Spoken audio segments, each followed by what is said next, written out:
Live from WTVO Rockford and your home team. Eyewitness News at 5 starts now. A Belvidere woman convicted of killing a man more than 20 years ago says she wants out of prison. She has support. Those who knew the victim say they'll work to keep the woman locked up. Plus, 2 Rockford teenagers are held up at gunpoint as they walk home from school. Police say they've arrested 4 suspects who could be their classmates. And after more than 3 years in Ukraine, a Rockford family returns home. The Missionaries share their experience.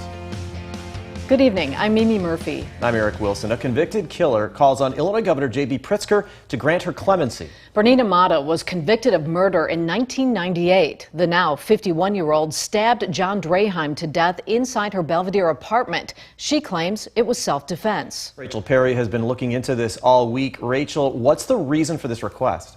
Mimi and Eric, Mata's attorney argues the prosecution at her trial used offensive comments about her sexuality. Now several organizations are supporting her release, but the victim's family is fighting back. I couldn't believe it. I mean, how does that happen in such a small little town? June of 1998 still haunts Linda Draheim, now knowing it was the last time she'd see her ex-husband and best friend. That night, John Draheim, a father of 5, was murdered. They dumped his body in a river. But everything was just, they were piecing everything together. It was awful. John was stabbed in the heart by Bernina Mata. The two met at a Belvedere bar and went back to her apartment. Mata's roommate testified the two appeared to have consensual sex. Mata, though, claims John was trying to rape her. She was found guilty and sentenced to death, which was later changed to life in prison. She wants a second chance. That's not fair. My husband will never get a second chance. Mata is trying to get her sentence reduced. Her attorney, Rachel White-Domain, argues she wasn't given a fair trial. It had nothing to do with interpretation of evidence. It had everything to do with taking widely held stereotypes that lesbians would be man-hating, would do something like this. Saying the prosecution used Mata's sexuality against her. State's attorney that was in this position made comments including that we're trying to show that Ms. Mata has a motive to commit this crime and that she is a hardcore lesbian, and that's a quote. Mata has the support of a dozen organizations that think she should get out. Why shouldn't she get out? What would you say to that? She was sentenced to the death penalty because of the brutality of the murder. Because it's been 23 years, she figures everybody forgot. Well, my kids didn't forget, and I didn't forget, and I don't think anybody forgot. Documents show Mata was repeatedly raped as a child. Because of that, her attorneys say she was not acting rationally that night. Mata's clemency hearing is set for April 14th. Mimi? We'll continue to follow that. Thanks, Rachel. A woman accused of killing her housekeeper and dumping her body in a Wisconsin cornfield more than 20 years ago is convicted in her death. A Racine County jury found Linda Laroche guilty of first-degree intentional homicide and hiding a corpse. Laroche killed 23-year-old Peggy Lynn Johnson in 1999. Johnson's body was found by a passerby but went unidentified for 20 years. DNA was used to ID her in 2019. Johnson lived with Laroche and her family at their Illinois home in McHenry. Laroche physically abused Johnson for years. An autopsy showed Johnson died from sepsis, pneumonia, due to infection from injuries she suffered during the chronic abuse. Laroche is scheduled to be sentenced May 23rd. Police arrest 4 armed Rockford teenagers accused of holding up students walking home from school. The boys range in age from 13 to 15. Wednesday afternoon, officers were called to the area of South Chicago and 2nd Avenues. A pair of victims told police a car with 4 people inside approached them. 3 suspects reportedly got out and pointed guns at the boys and demanded their belongings. The car, which was reported stolen out of Marengo, was located a short time later. The teens took off but were caught by officers. All 4 are now being held in juvenile detention. Each face multiple charges, including armed robbery. The Russian invasion of Ukraine moves into its 3rd week. A school and community center are recent targets of Russian artillery. More than 20 people died. The strike comes a day after a theater in the center of Mariupol was hit.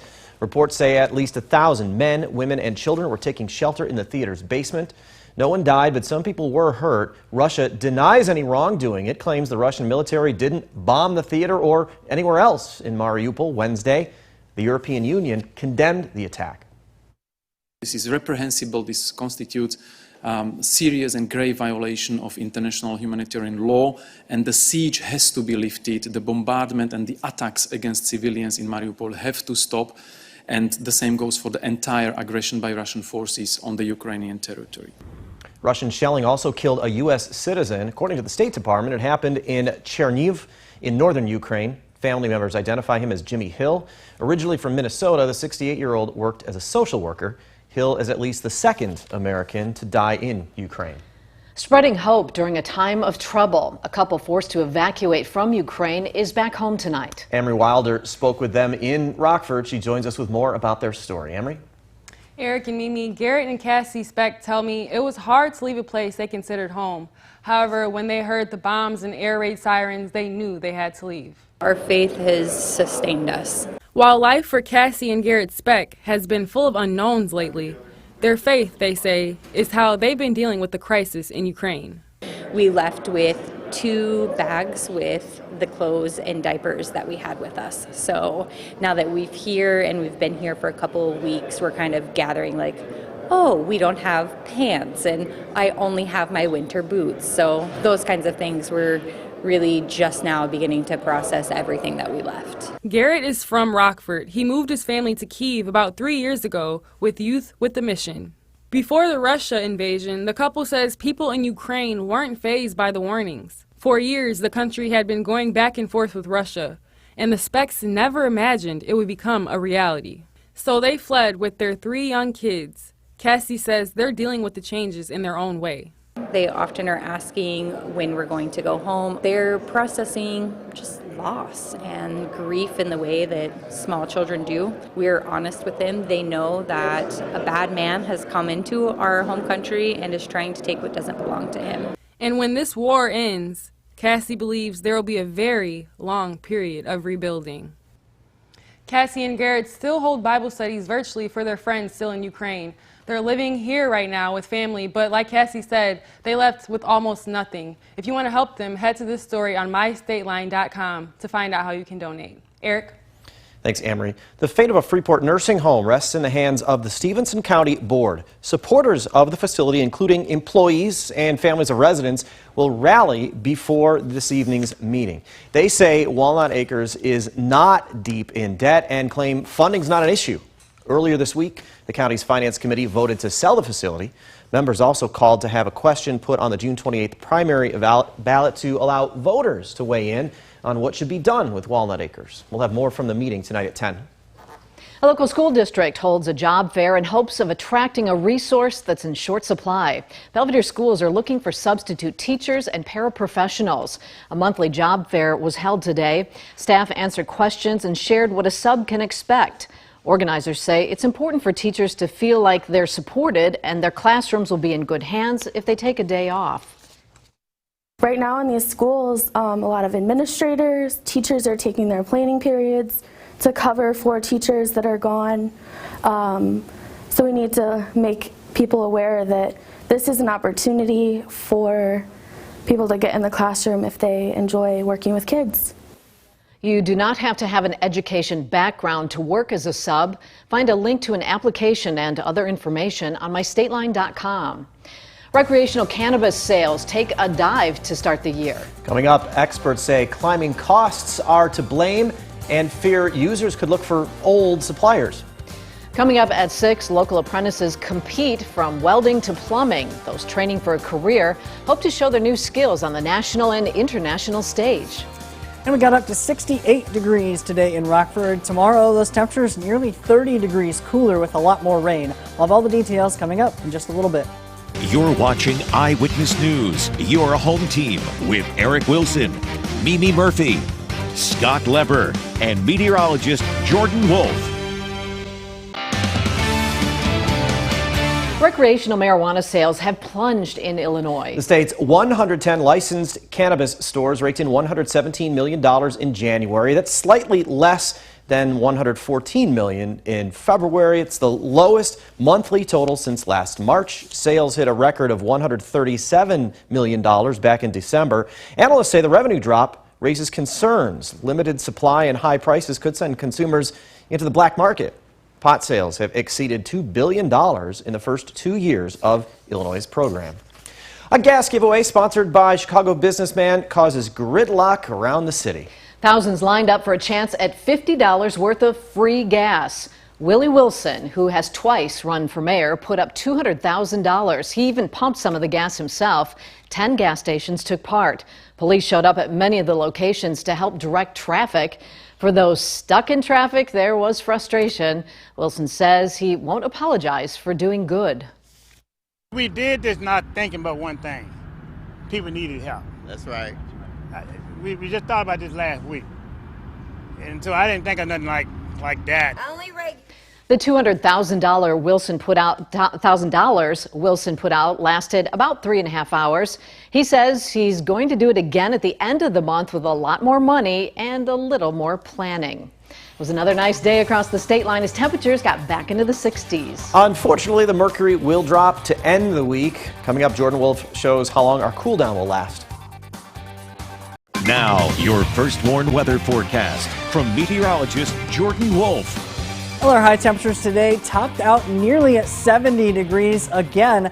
Rockford Airport recording 68 degrees for our high temperature. But notice how much cooler these high temperatures were to the north and to the west. That's because that's where the rain was moving through, helping to keep things a little bit on the cooler side. That's where that temperature gradient is still located right across the state line. And notice it gets even sharper as we get closer to that low pressure system off to the west. That'll continue to move on into the area. It could bring us some heavier rainfall, maybe even steady rainfall during the day tomorrow. Those temperatures currently out there, still seeing that gradient. We have 60s to the south compared to 40s and even colder if we get up to the north and to the west. So still seeing that pretty stark temperature gradient out there here this evening. That temperature gradient in effect is our weather watcher Ben reporting 56 degrees in South Beloit. Bob reporting 60 degrees just south of Rockford, and Mike just north of Forreston giving us 57 degrees. So little those temperatures still sitting pretty close to where they would be for this time of year, but we do have those temperatures in the 50s and even 40s we get further north. Having a lot of those cloud cover hanging on through here. This is our Mercy Health SkyTrack camera of Freeport. Just west of that is where we're seeing all of those rain showers moving through here this evening. Satellite and radar really evident. We see those rain showers and much more rain showers off to the west that will continue to push on through into this area for the overnight tonight and into the day tomorrow. Those rain showers have been pretty steady hanging on to the northwest part of the viewing area. Not really much of anything toward Rockford and south of that. But that'll change through the evening tonight. We check out Futurecast. We watch those rain showers continuing to progress on here through the area. That's when we get a little bit more of those widespread showers into the evening tonight and into the overnight hours. We progress on further into the day tomorrow. Look at that, more widespread showers, and even some pockets of heavy or even steady downpours possible during the afternoon. Now notice the temperature is very cold, still sitting in the 40s, even 30s with those temperatures while this rain is falling. So it'll be a very cold, soaking rain that we'll be dealing with during the day tomorrow. And then on the back end of the system, we get more colder air that wraps in. We might even have some wintry mix or even some snow possible. Most of that will stay further to the north and to the west, similar to the rain showers that we have today. But we can't rule out a potential snow shower or two, especially into the morning on Saturday. Now, after that clears out, we definitely dry out into the rest of the afternoon and into the day on Saturday as well. So timing out this system here pretty quickly. Tonight we do have those rain showers that'll be a little bit more widespread in nature. Then into the day tomorrow, that's when we get much more of those widespread rain showers and much colder, and wintry mix is possible into the day on Saturday. As far as total rainfall is concerned, we're looking at about ½ an inch to maybe an inch of total rainfall, and this is actually really good news because a lot of us are still in drought conditions, some of us in moderate or even severe drought, so this will actually help out to improve that definitely over the next couple of days. Jet stream pattern showing this really trough that will help to develop that storm system into the day, and then another trough is actually in store for the middle part of the week that will help to bring another storm system. So tonight, temperatures down to 37 degrees, those rain showers continuing to increase through the day tomorrow, 41 degrees for our temperature during the day tomorrow. Next 7 days really showing those storm systems early. We get a quick rebound back up into the 60s. Another chance for rain for the middle and even into the end of next week. It's quite a drop between today and tomorrow. Jordan, thanks. Scott's in next with sports. It's official. Allen Robinson has played his last game with the Bears. Scott will tell us about his new team. And a state line basketball classic that got canceled by COVID-19 for 2 years is making a comeback. Now sports with sports director Scott Leber. A year ago at this time, Allen Robinson was considered indispensable by the Bears, by far the best weapon on their offense. Now he's a Los Angeles Ram. Robinson has agreed to a 3-year contract with the Super Bowl champs worth $46.5 million. Almost $31 million of that is guaranteed. Robinson's downfall last season was one of the biggest mysteries in Bears history. Despite playing 12 games, he had only 38 receptions for 410 yards and only 1 touchdown catch. Justin Fields seemed far more comfortable throwing to Darnell Mooney, to the point where Robinson became almost invisible. Another free agent leaving the Bears is punter Pat O'Donnell. He is signed with the Packers. The Packers have also created some salary cap space by restructuring Adrian Amos's contract. And Randall Cobb has taken a big pay cut. The Packers are throwing some more money in Devondre Campbell's direction. They've given their leading tackler a 5-year contract worth $50 million. Campbell was a first-team All-Pro last season and really the heart of the Packers' defense.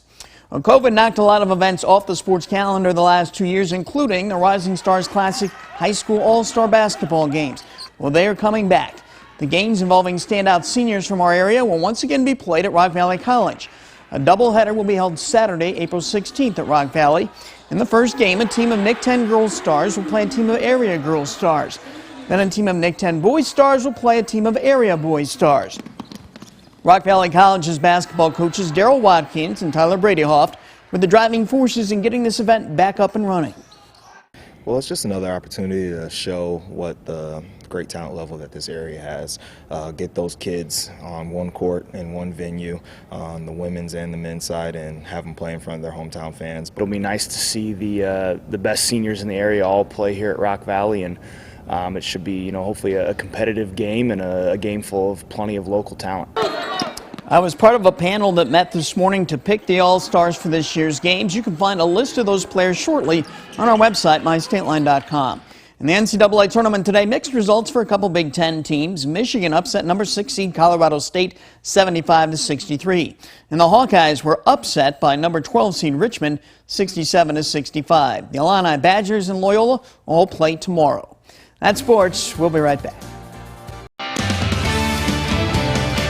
Jordan's back with another look at that forecast. And, today it was a little bit cloudier than yesterday, but it was still nice and warm Yeah, it was there. very nearly as warm as yesterday. Yeah, 3 degrees short of what we had yesterday. We had 71 yesterday, topped out at 68 today. But if you were up further north, further west, those temperatures only topped out in the 50s. So a very stark temperature gradient. And that's because of all this rain that we're seeing on the First One interactive radar from Rockford Auto Glass and more. That rain continuing to increase in intensity and coverage through the night tonight and into the day tomorrow. Could see some very steady rain during the day tomorrow, maybe even a couple of downpours short during the day as well. Mixed precipitation is possible early in the day. Saturday, we rebound for Sunday and Monday. Another chance for precipitation early next week. All right, thanks, Jordan. And thank you for spending some of your time with us. Stay safe.